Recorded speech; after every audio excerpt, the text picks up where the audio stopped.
From here, I plan to consolidate a lot of information found within the book. Initially, I considered following the style of my last video and truly presenting things in a format representative of the book's layout, but found that a lot of information throughout the chapters has a habit of restating things with slightly varied or additional info that would ultimately conflate what is already going to be an incredibly long video. Instead, I felt it would be much easier to present the info, and likely much easier for you all to process and reference if need be, if I consolidated it where I'm able.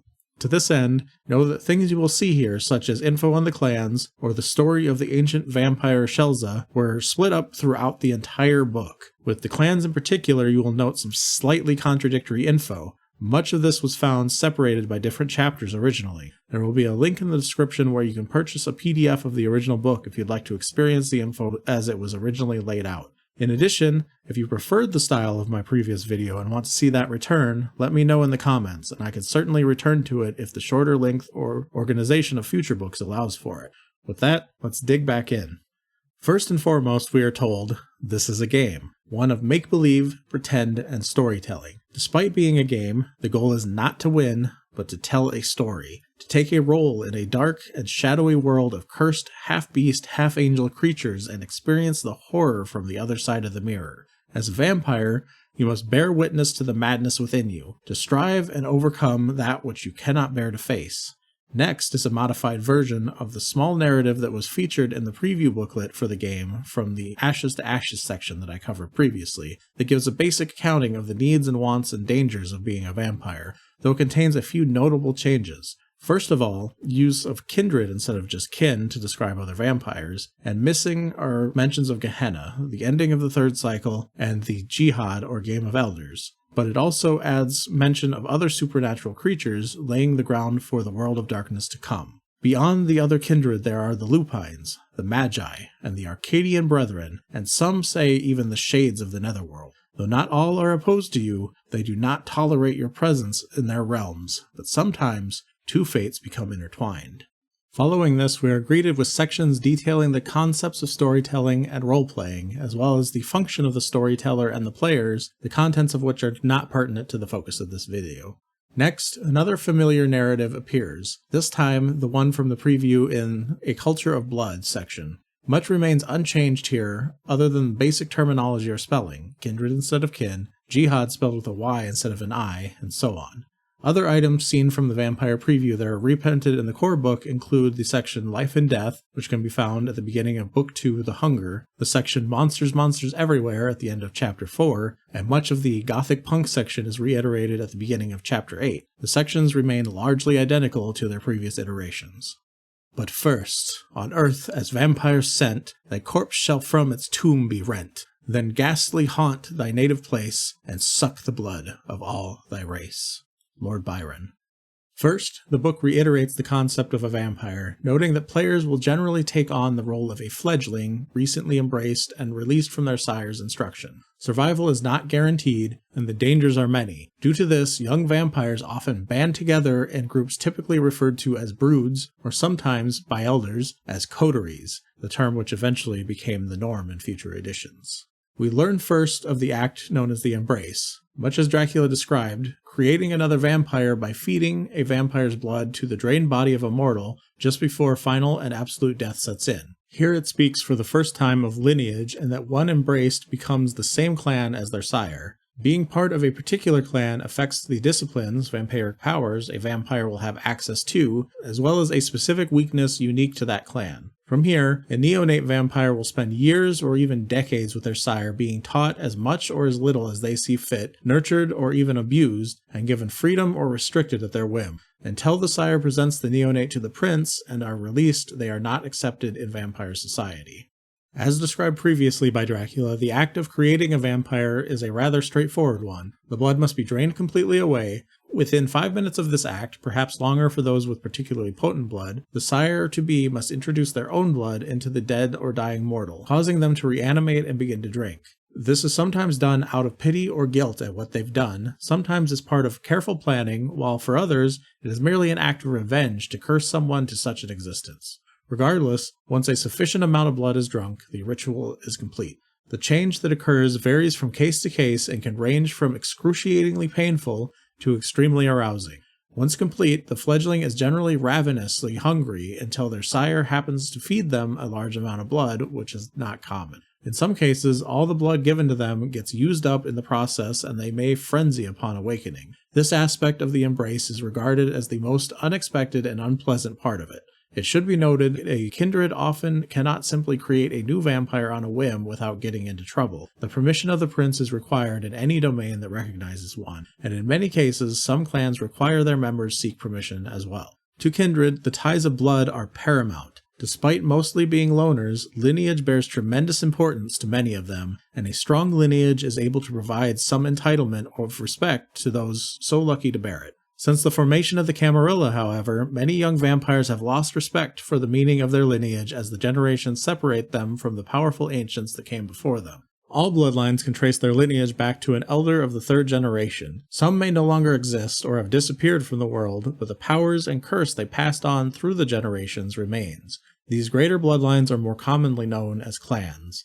7 clans take membership within the Camarilla and are discussed here in detail. These clans were the only playable choices when the game originally released, alongside the clanless Caitiff, with others being added for use later. The other clans that exist are either confined to the cities which the Sabbat controls, or maintain some form of clan stronghold away from others. It is interesting to note that according to Rich Thomas, when the game was originally being developed, the clans were not meant to be permanent fixtures, but instead were presented as optional archetypes for characters, with the Caitiff being the intended default for player characters. Each clan section features a quote from an unknown member of the clan before delving into the specifics about them, including powers and weaknesses, as well as their stereotypical views of the other clans featured here. It's best noted that if you are familiar with more recent editions of VtM, many of these clan descriptions are going to feel like the most basic and stereotypical description of them, with a lot of the nuance present later stripped away. In a couple of cases, there are very different elements to the clan that would later be attributed to others entirely. As the saying goes, they had to start somewhere. Brujah, the rabble. All creatures of sentience deserve to be free. It is our born right. When we overthrow this decadent system that attempts to rule us, we can overthrow the system that rules the mortals as well. We shall be the saviors of the earth. The Brujah have natural access to the celerity, potence, and presence disciplines. The Brujah are rebels who respect no authority and acknowledge no leaders. With this in mind, it comes as no surprise that their clan boasts the strongest support for the anarchs. They are highly aggressive, stubborn, and often ruthless, choosing their progeny from the rebellious. They will often create more than one at a time, regardless of the blessing required or granted from a prince. Their fractious and rebellious nature was not always the norm, however. The Brujah trace their roots back to ancient Babylonia, and it is said that they secretly controlled Carthaginian culture. When Rome destroyed Carthage, however, the Brujah decided never again to become rulers, and due to this, it is one of the only clans whose elders advocate for the anarchs. In the time since the fall of Carthage, the Brujah have become rebels of the kindred world, constantly questioning and testing the traditions. Reminding them of their imperial past will be met with either confusion from those too young to know the clan's history, or extreme rage from those that do remember. Though there is often fractious infighting among the clan, and they rarely hold formal meetings, if a force rises up that threatens one of their own, they will all rise to the call and defend them regardless of disputes they may have. If the reason for this isn't found to be adequate, however, they will quickly become enraged. They rely on their chaotic natures to get results, and are often given more leniency than other clans due to their eccentricities. Even in formal Camarilla meetings, their beliefs and goals are disparate, with their only unifying quality being that they seek to overthrow the social system and replace it with one of their own, or nothing at all. They tend to be bullheaded and blind to other ways of thinking beyond their own beliefs. The Brujah tend to not stay in one place for long and will keep multiple havens. A common tactic is to ingratiate themselves with a random family via the use of their powers, staying with them for a few weeks before moving on, often embracing any particularly rebellious members on the way out. They have a habit of dressing in whatever the most outrageous or conflicting style of the time is, breaking with this theme only as a way of being the most rebellious amongst their clan. The clan's weakness makes it so they are more susceptible to frenzying. The clan flatly denies this, however, and will become exceedingly hostile if pressed on the issue often, ironically to the point of frenzy. Brujah stereotypical views of other clans. Nosferatu consider themselves the only ones who respect them. It is a dire injustice that they are rejected simply because of appearance. Tremere view them as manipulators and consider them their primary rivals. Ventrue, view them as hypocrites and conniving politicians. Gangrel, approve of their ability to fight. Toreador, feel they would make decent allies if not for their addiction to human vice. Malkavian, believe they make good allies, if you can put up with their weirdness. Gangrel, the Outlanders. The city is not our home. It is simply the only place where we are allowed to exist for long. To be sure, it is the Outlands where we belong. Our people have become ill and deranged because we have lived in this purgatory so long and have grown dependent on the tainted blood of the mortals. The Gangrel have natural access to the Protean, Animality, and Fortitude disciplines. The Gangrel, Outlanders, and Loners who are known for their ability to shapeshift, wanderers who rarely stay in one place for long, they generally do not keep havens. They prefer to exist in the wilds of the world and are a lineage of survivors. They do not despise the societies and cities of the mortals and other kindred, but they also do not require it. Unlike most kindred, they show little fear when crossing the territory of the Lupines, and have been rumored to befriend some of their kind. Known for their shapeshifting abilities originating from the Protean discipline, many believe the Gangrel only transform into wolves or bats. There are also rumored to be some Gangrel elders who can achieve the form of mist. It is said there is no record for who the originator of their line is, though they are rumored to be the same person the Romani people descended from. Despite this, there are rumors that their clan founder is still involved directly in the affairs of their progeny and cares for their well-being. The Gangrel pride themselves on the freedom from the machinations and manipulations of the Jihad for this reason. Their founder's concern for her progeny is equaled only by her concern for her mortal descendants, and are protected by her.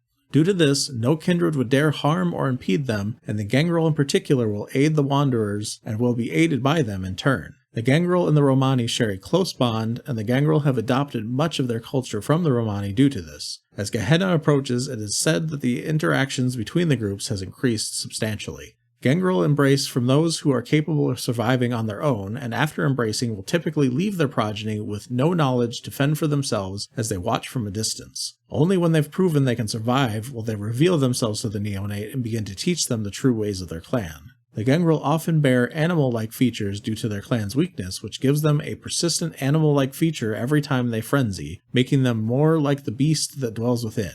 Over time, their social skills begin to dwindle as well if they amass too many of these changes. Gangrel stereotypical views of other clans. Nosferatu, kindred souls that they have much in common with. Tremere, true enemies. The Gangrel believe they are on a path that will destroy all of their kind.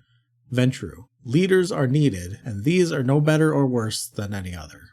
Toreador, viewed with contempt because that is all they have earned. To achieve more, they must learn to serve others and not just themselves. Brujah, true of virtue, but lacking the ability to see it through. Malkavian, immensely powerful, but woefully unable to tap the power at will. Malkavian, the kooks. Madness, you say? Do you fear me? Are you afraid of what I might do? Of what I might say? What a fascinating reaction! Don't you find it somewhat encumbering? The disciplines inherent to the Malkavian are Auspex, Obfuscate, and Dominate. It is believed that all Malkavian are completely insane, yet they possess uncanny wisdom and vision. The clan is home to both destructive and nihilistic members, as well as clowns and pranksters, and sense can only be made of some of what they do. They often have a reputation for being sadistic and holding little to no grip on any sanity that may be present within them, but in truth, these are a minority. Most of the clan often surprises other kindred with how sane they seem, and many have come to believe their reputation is undeserved. It is said that there is a long-standing tradition among the clan's members of playing practical jokes on kindred and mortals alike, and they earn prestige among the members of their clan for the best ones. These pranks can range from harmless fun to terminally dangerous. Many among the Malkavians believe that even the Jihad itself is a joke, created by the founder of their bloodline.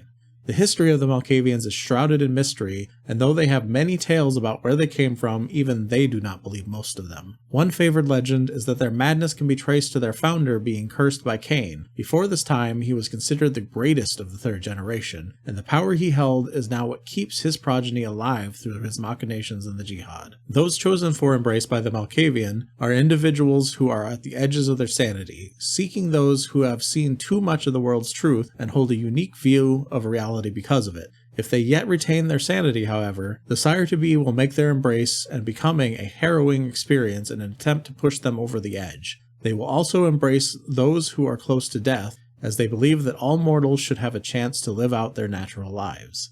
The clan's weakness is that all of its members bear some kind of derangement. Unlike derangements that can come upon a vampire but eventually be overcome, that of the Malkavian is permanent, and no amount of willpower can see it gone completely. The clan has little organization, and they come from disparate backgrounds and walks of life, and many either do not realize what they are, or spend much of their time denying it altogether. Stereotypical Malkavian views of other clans. Nosferatu. They are the truest and most amusing of all the kindred. Where the others try to hide what they are, the Nosferatu bear it for all to see.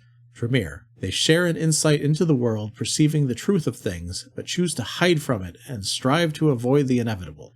Ventrue. The most fun to play games with because of how serious they take everything. Gangrel. Very different from the rest, and all the more lonely for it. Toreador. Degenerates who do not realize that it is not a life they live, but an everlasting death. The realization of this would end their party forever. Brujah. Their vision is true, but in their fanaticism, they are as blind as all the others. Nosferatu, the sewer rats. I don't look for trouble, but if it comes, I hide from it. Damn right, pretty boy. You may call me chicken, but I've known a lot of kindred over the years who got smart just a few seconds too late. If it's not like we can't die, it's just that it don't come natural anymore. Natural clan disciplines. Obfuscate, animality, presence.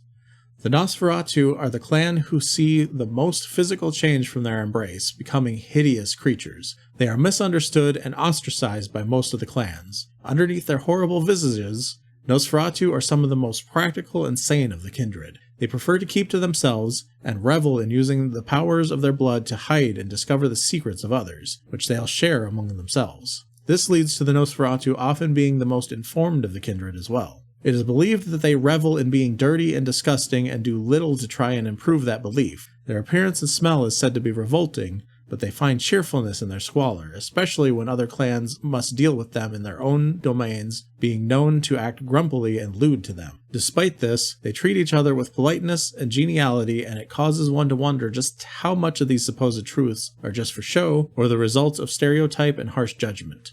It is said that the Nosferatu founder was notorious for his rabid taste and monstrous impulses, but was a man of regal visage. However, his barbaric activities led to Cain cursing him in his wrath and putting the beast that dwelt inside of him on the outside for all to see. This nature is reflected in all of his lineage, and they are cursed to the same fate, but that despite their terrible appearance, they are one of the most sane of the clans, known for being calm and cool-headed. The clan is not close to their founder, and they do not knowingly serve him. The Nosferatu are the clan who see the most physical change from their embrace due to the curse passed down through the blood from their founder. They are twisted and monstrous on the outside, where most kindred are able to hide such things on the inside. The transformation post-embrace can take weeks to fully occur, and is said to be extremely painful both physically and psychologically. They generally embrace mortals who are already twisted in some way, and thought to be irredeemable. They consider the process too horrible to subject worthwhile humans to, and will use it as a way to give these dregs of humanity a second chance at redemption. Stereotypical Nosferatu views of other clans. Tremere, shady and always up to something. Ventrue, too proper and stiff, as though always with a stick up their ass. Gangrel, they know who they are, and the Nosferatu approve of them. Toreador, empty-handed and in need of a spanking. Brujah, nice enough if you can get past their bullshit. Malkavian, creepy and untrustworthy. Toreador, the degenerates. I remember my first love, a beautiful woman with a silver laugh. For 10 years we were constant companions, but in the end I had to let her go. She begged me to take her, but I could not. You may call me cruel, but in the end I realized that she was not a real artist, but an imitator. She was unworthy. I don't think I have ever recovered. Natural clan disciplines, presence, celerity, aspects. The Toreador are known for their hedonism and lavish lifestyles, and they are said to be the most sophisticated of the clans. One could say the viewpoint that they are nothing but hedonists is a misinterpretation of their true nature, which is that of artists and protectors of the genius of humanity. After all, artists are so often misunderstood. The Toreador adore the passion and vigor of humanity and enjoy marveling at their creations. The Toreador have been involved in the arts through much of history, beginning with the first progeny of their founder, believed to be a pair of beautiful and artistically gifted twins. The founder, known as Arakel, was believed to be the leader of the cabal of third generation who slayed their own sires and is known to be particularly ruthless. Despite this, he favored his progeny and they were given much freedom to do as they pleased. They used this freedom to nurture the arts, and they were protected and allowed to do so through war and famine. The clan claims that they are still watched over to this day by the founder. Though not particularly organized, the Toreador are said to be fiercely loyal to each other and the art they claim to serve. They consider themselves as a whole the conservators of the greatest artists and deliberate on who to offer immortality to, and some of the greatest musicians and artists who have ever lived count among their number. Most chosen for embrace by the Toreador, in addition to being artists or musicians, are nearly always physically good-looking. Many attempt to continue their artistic pursuits even into undeath, and they search for a truth beyond what they fear to be a meaningless existence. Through this, they hope to find a means of salvation. Through this artistic pursuit, however, also lies their weakness. Prisoners as much as patrons of the beauty of art, they can be overcome and transfixed by things they find beautiful, becoming paralyzed by it, and finding themselves unable to move without the greatest exertion of willpower. This can last for minutes or even hours. Stereotypical view of other clans. Nosferatu. Believe they should be expelled from the Camarilla. Loathsome creatures, they hate all beauty and hate the Toreador out of spite for theirs. Tremere. Respect them for their dedication, but do not trust them. Ventrue. The only other kindred with the refinement to appreciate the arts, though not as well as the Toreador do. Gangrel. Are they even kindred? There is no understanding them.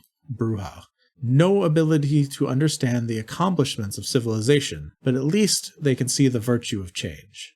Malkavian. Chaos can be beautiful, but it would be a difficult existence to bear. Tremere. The Warlocks. We must survive Gehenna and establish the tenets of the New World Order once the horror is overcome. If we are to succeed, we must control the other clans. No more time can be wasted. If they cannot be convinced to aid us, they must be forced. Natural clan disciplines. Thaumaturgy. Dominate. Auspex. The Tremere, the most tightly bound and hierarchical of the clans, said to have sprung from ancient powers and are considered warlocks. The extremely rigid hierarchy among their numbers has allowed them to achieve great power among the kindred. Despite this, the other clans distrust them greatly out of fear and a sense that something is different about them, fueled by rumors about their origins. The Tremere clan has a major political center in the city of Vienna, though they maintain chantries on every continent. The clan is ruled by a council of 7 elders, and they keep a tight grasp and allow none outside of their lineage to view their inner workings. This is done through blood bonding all new Tremere to the 7 ruling elders. Through this, loyalty to the clan is near absolute. The few members of the clan that exist among the Anarchs are likely there only by order of their clan to further their various plots. The history of the Tremere is unique among the clans. They did not begin as wielders of magic or the thaumaturgy discipline, and their clan existed in a very different form until less than 1,000 years ago. It is said that an ancient order of wizards that existed deep in the Romanian mountains gave up their art for the power and eternal life of vampirism, and were embraced by an elder of the original clan. They combined their new powers with their ancient magics and quickly took control of the clan. They began to embrace many others of their order and devoured the blood of all the elders of the clan. It is hinted that the most powerful among them, named Tremere, managed to track down and slay the clan's founder. Other stories say they have no founder at all, and used mystical powers to achieve their current state. Speaking of ancient blood magic that the elders of the now clan practiced before they turned to vampirism. Whatever the truth, their links to the power of the blood run deep, and the knowledge of such practices is passed from generation to generation, with the youngest viewing it as commonplace, being so used to it. Along with their peculiar lineage, the Tremere do not have a traditional weakness, and instead the blood bond to the elders of their clan stands in its place. They are more tightly restrained than most kindred, and if their clan calls, they have no choice but to obey. Stereotypical views of other clans. Nosferatu. Could be useful servants, but quickly become intolerable. Ventrue. Chief rivals for control of the Camarilla, too fractious to be truly effective. Gangrel. Noble in their own rustic way. Toreador. Idle hedonists who do not understand the doom of Gehenna will forever destroy their royal life. Brujah. Ignorant fools, unable to understand what they oppose, respect only power. Malkavian. They may seem normal, but their curse blemishes them all. Ventrue, the Blue Bloods. The best way to get even with an enemy is to outlive them, because we are reasonable and above such petty concerns as vengeance. We are the leaders among our kind. Our colleagues do little to support the Camarilla, so we must bear the burden alone. Natural clan disciplines: dominate, fortitude, presence. The Ventrue are old-fashioned and very tradition-bound as well as cautious. An elegant, honorable, and highly social type of kindred, they work hard to make their lives as comfortable as possible, and are most frequently found in leading roles in the Camarilla, though they consider the position of prince to be crude and decadent. Despite this, more princes come from Clan Ventrue than any other clan, and are at the forefront of the Camarilla. They believe themselves a clan of the modern world, but often get stuck in the ways of the time period they were embraced in, continuing mannerisms and dress relevant at the time. They can regularly be found among the high society of the mortal world, and will typically be in control of a city's mortal politics and governments in some capacity. Due to this, other kindred will often turn to them if something goes wrong. They hold regular clan meetings in various parts of the world, including a Grand Council in London every 7 years. The Ventrue hold to a clan tradition that they will provide safe haven to any other Ventrue in need, and they have got in the habit of helping each other regularly even before a need may arise. In addition, the clan is very proud of its status among the other kindred, and often claim that it was their clan that founded the Camarilla. To this end, they are exceedingly protective of their reputations and will do anything to retain their grip on the power they hold. The Ventrue hold suspicion that their founder has actually been slain and replaced by an ancient Brujah.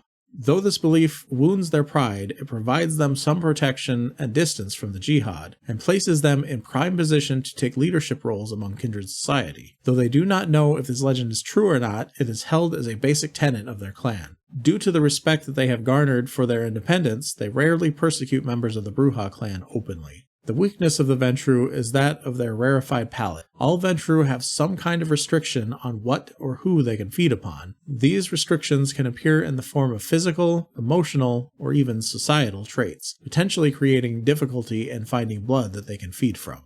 Stereotypical views of other clans. Nosferatu. They cannot help what they are, no matter how horrifying. Tremere. Impressed with their support of the Camarilla, but feel they have untrustworthy motivations. Gangrel. Uncouth, but highly trustworthy. Toreador. Tasteful and creative, but often unrestrained. Brujah. Bullies and rebels who cannot be controlled. Malkavian. Not nearly as crazy as they often pretend to be.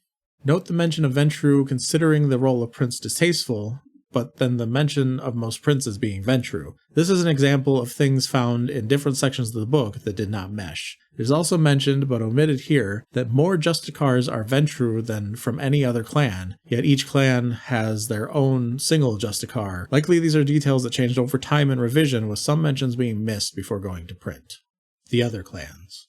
It is said that there are 13 clans in total, but the others do not claim membership in the Camarilla. It is likely that there are even more clans than that, as the kindred who dwell to the east in various parts of Asia are secretive and may have clans of their own. The two best-known clans out of the 13 that are not represented in the Camarilla are the Giovanni and the followers of Set, who are mentioned here but not spoken about more until a later book. Also mentioned later in the book as part of the infamous sect known as the Sabbat are the clans La Sombra and Zamichi. Caitiff, the clanless. A more recent phenomenon that has occurred among the kindred are the Caitiff, also known as the clanless. Those abandoned by their sires who are never trained and or whose blood may be too thin to manifest the signifiers of the clan they were embraced into are regarded as Caitiff. They are generally looked down upon with disdain by others and are generally considered to be anarchs. Though some few have gained acceptance among kindred society, none have reached an age to gain any real power or status. Generally speaking, most vampires have a number of things in common in terms of physical traits and weaknesses, and there are a number of misconceptions about them that do not hold any unilateral truth in the world of darkness. Fangs. As noted previously, the fangs retract unless biting to feed, and licking of a wound created by them will cause it to heal. Blood.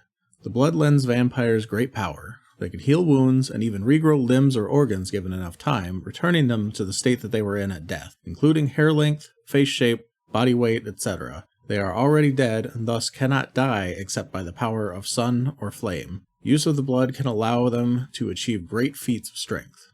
Disciplines.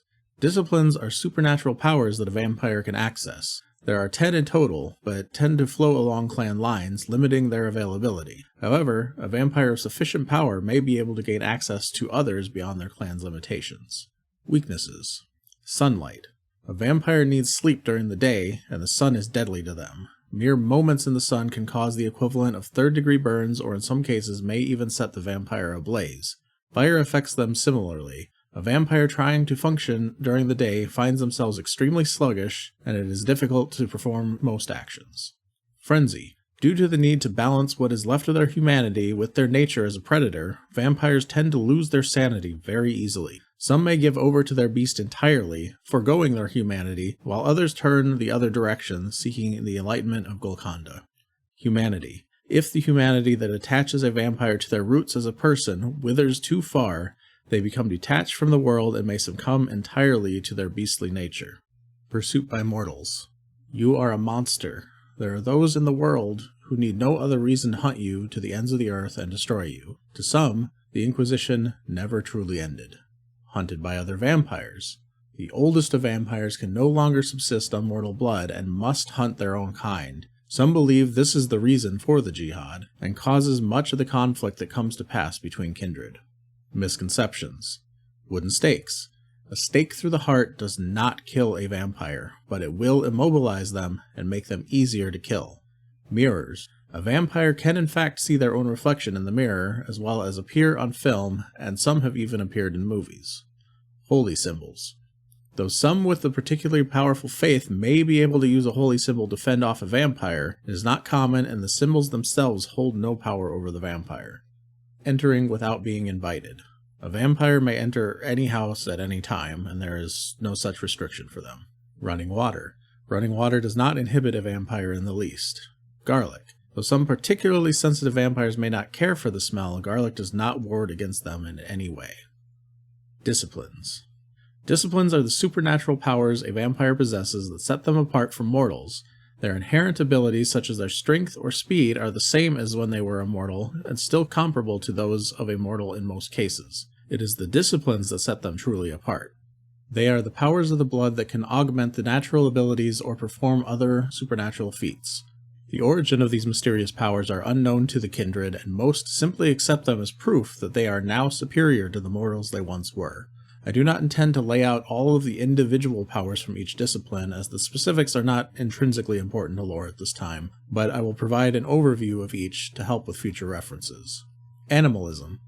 Animalism is a power that deals directly with the animal world, using the beast inside oneself as a bridge to reach out to the creatures of the wild. The ability to communicate, soothe, or control animals stems from these abilities, as well as many other aspects relating to such creatures, with the exception of transformation into animals, which stems from the power of Protean. Vampires without this discipline may find that much of the animal world is uncomfortable around them, sensing the beast that lurks in them all.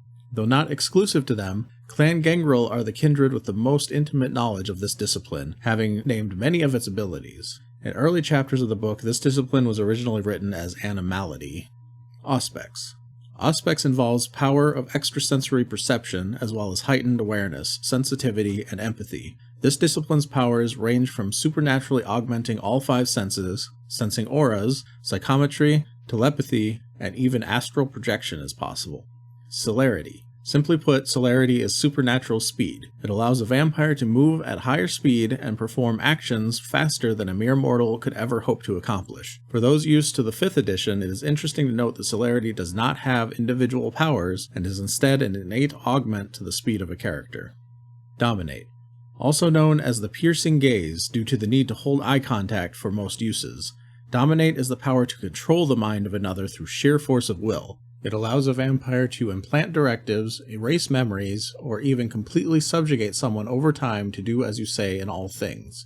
Though it can affect the judgment of the person being dominated, it does not affect their emotions. These powers do not work on kindred of lower generations than the user. In addition, approximately 1 in a million mortals, known as neutrals, are immune to such powers. Members of the Inquisition are also sometimes known to have rituals to make them immune as well, and such hunters will often either be neutrals or have these rituals performed on them ahead of time.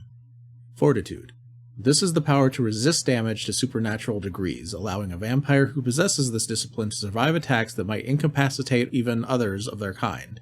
This includes the ability to resist damage from the horrors of sunlight and fire, even if only to a certain extent. Much like celerity, this discipline does not have distinct powers that can be learned. Obfuscate.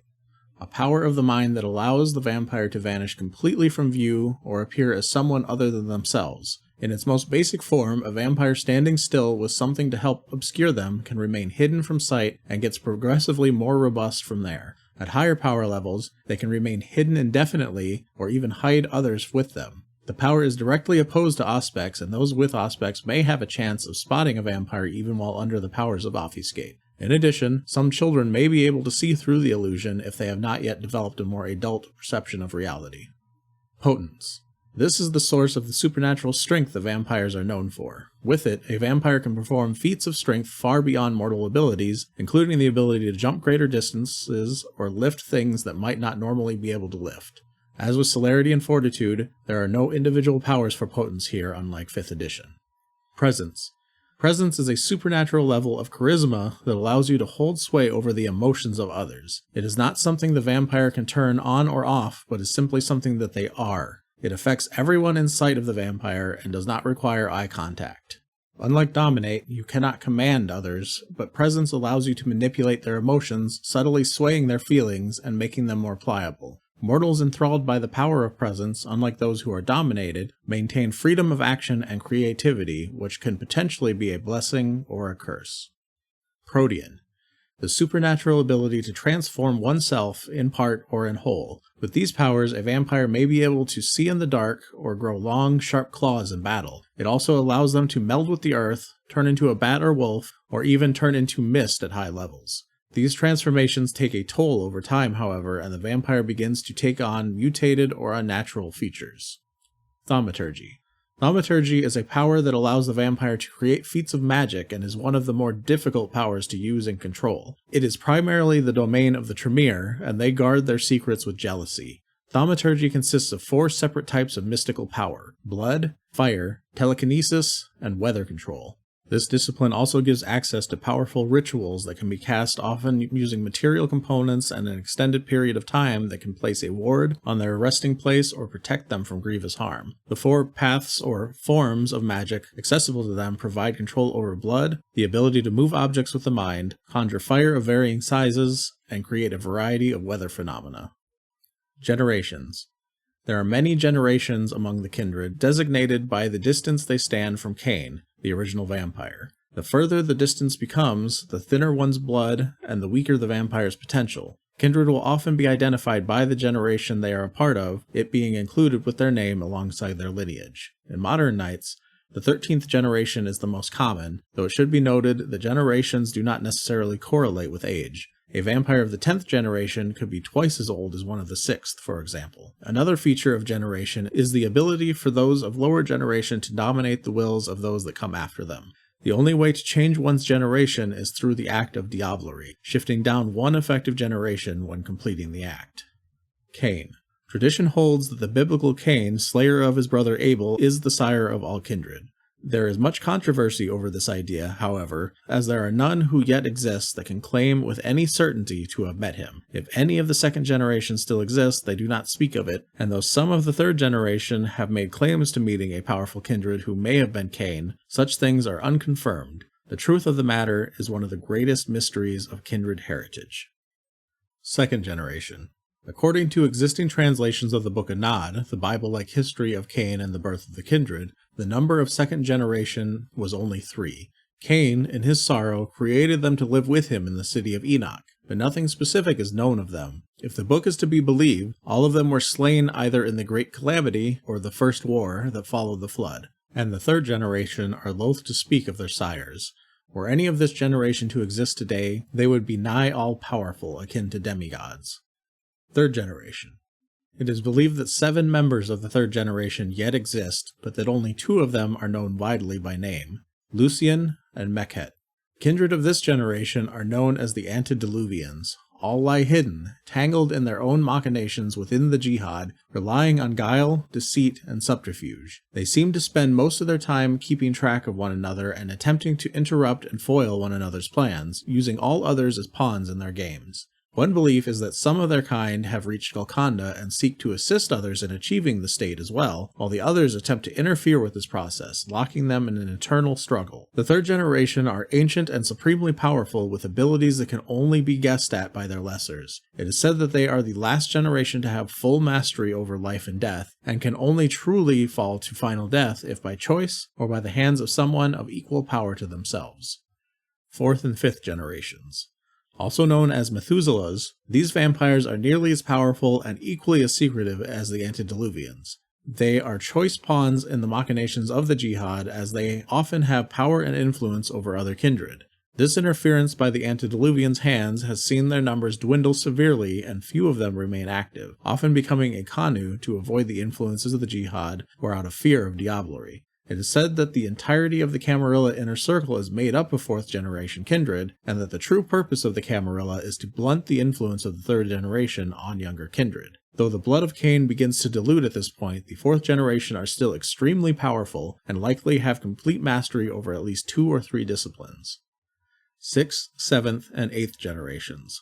Vampires old enough to think that they have the power to resist their elders, these generations consist of many princes and others of influence or leadership among the Camarilla or their own clans. Often members of these generations have reached their maximum potential in 1 or 2 disciplines. Generally, the 8th generation is the last to be considered elders, often in part because most were embraced before the current age of man and have a more archaic bearing. 9th and 10th generations. Though some can be considered elders, these generations associate themselves more with the younger kindred and are frequently called ancilla, though the classification has more to do with age than generation. They often act as a bridge between the gap of the older and younger generations on either side of them. 11th, 12th, and 13th generations. The youngest generations of kindred, they are often referred to as neonates. They are still powerful in their own right, but often lack the most unique and powerful of the gifts granted by Cain's blood. Typically born within recent memory, they are subject to being products of a society that has seen rapid change and advancement, setting them apart from the lower generation. The Book of Nod.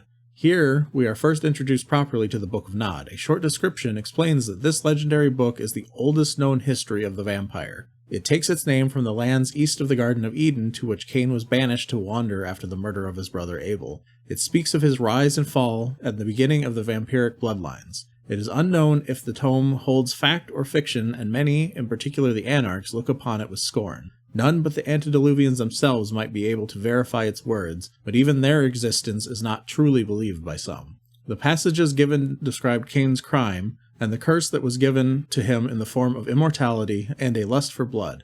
That he is the origin of the vampire, our sire's sire. It speaks of his suffering and loneliness as he wandered for an age. After an eon had passed, his sorrow began to abate, and he sought once again the world of man. Walking among the children of his brother Seth, they recognized his power and began to worship him, and made him the king of their great city, known as Enoch. Despite this, he still felt alone, for no other was like him, and his sorrow began to grow once more. From there came another great sin that he would commit. He created progeny. Only 3, but from them came more progeny. At this Cain proclaimed, "An end to this crime! There shall be no more." As his word was law, his brood obeyed him.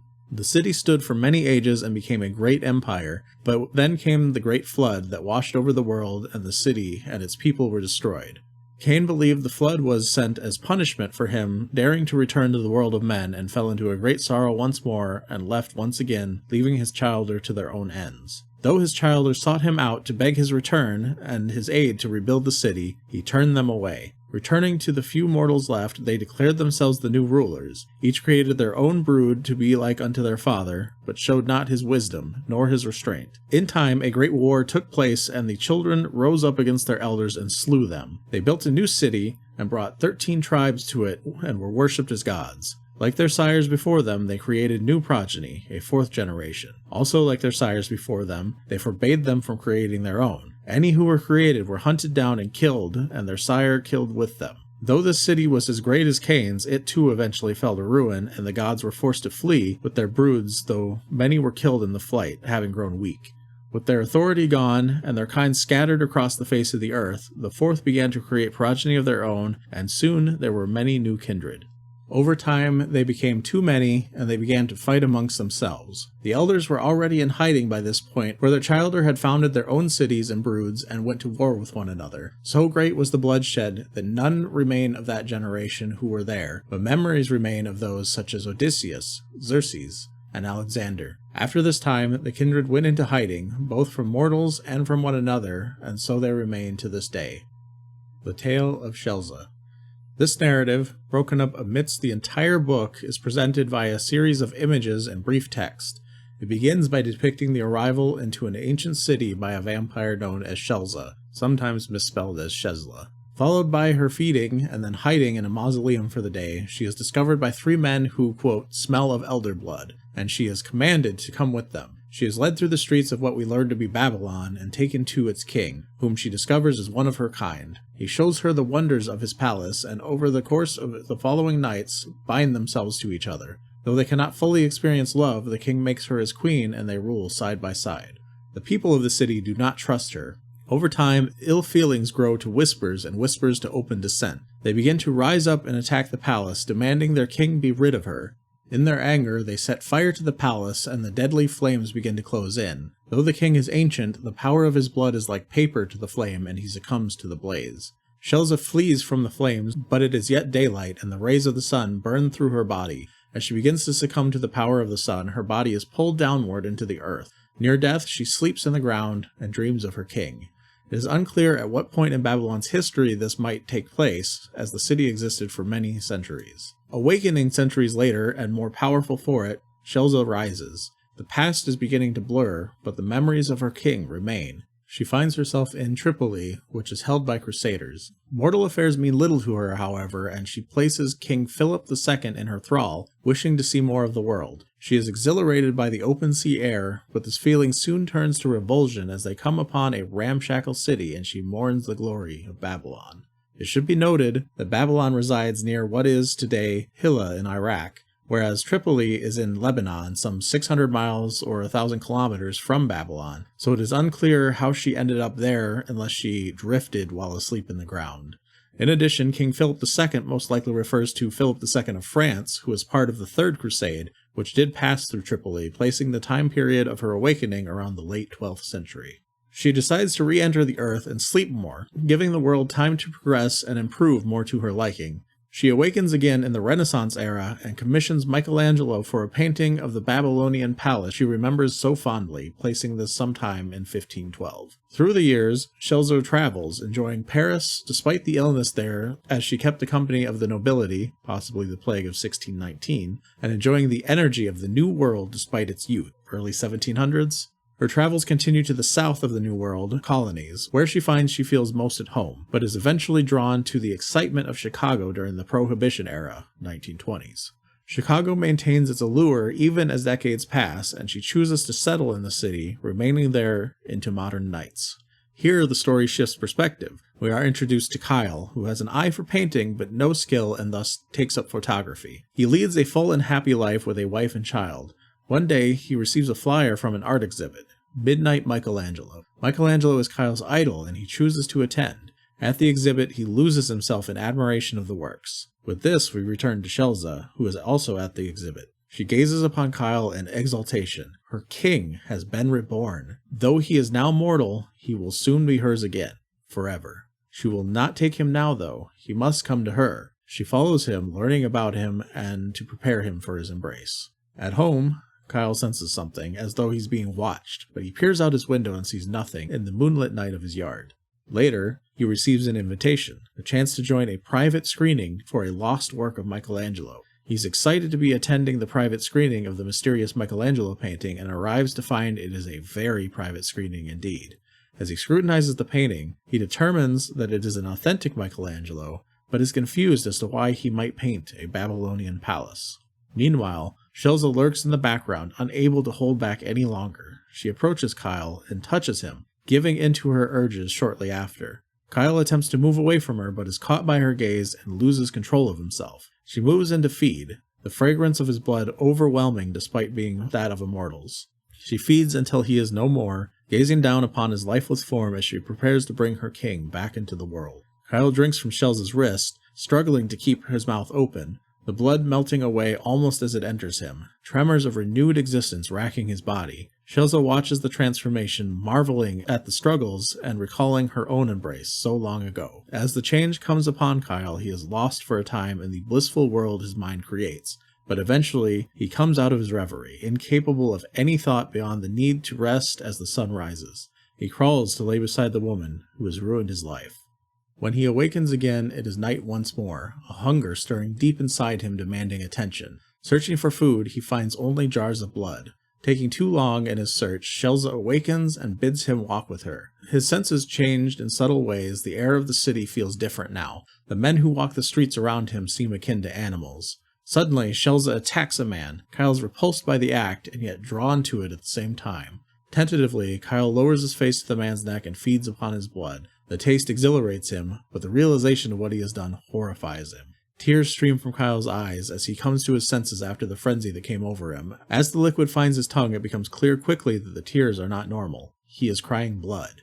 Fleeing, he finds himself at his home. Unable to smother the thoughts and desires that plague him, he feels a stranger in this place that was once so familiar. Entering the house, he finds himself in his son's room. He feels a powerful urge to touch the child, to feel proof that his old life created something of value. Entering his own bedroom, his wife awakens as he approaches. He holds her, wanting to feel human again, but knows it cannot last. He must let her judge him. She must see what he's become, and know what he has done. He looks her in the eye, but upon doing so, her will slips away. He gets chills and feels as though he cannot move, but forces himself to flee from her. Outside once more, he tries to lose himself in a crowd, but he can find no peace there, the scent of their blood filling him as he walks. The passers-by seem to shy away from him as if they can sense his true nature, and he eventually finds himself in a bar. The sight of his reflection in a glass grabs hold of him, and he loses himself to it for hours. A song pulls him from his entrancement, and he finds an old man in the alley outside the bar singing. The song of his blood is louder still. He drinks too deeply, and the life of the man fades. Even as he tries to block his actions from his mind, he is lifted in the air, and all he can see is the blood of the old man draining away into the sewer. His assailant is another kindred, an elder who warns him to return to where he came from, or find new hunting grounds.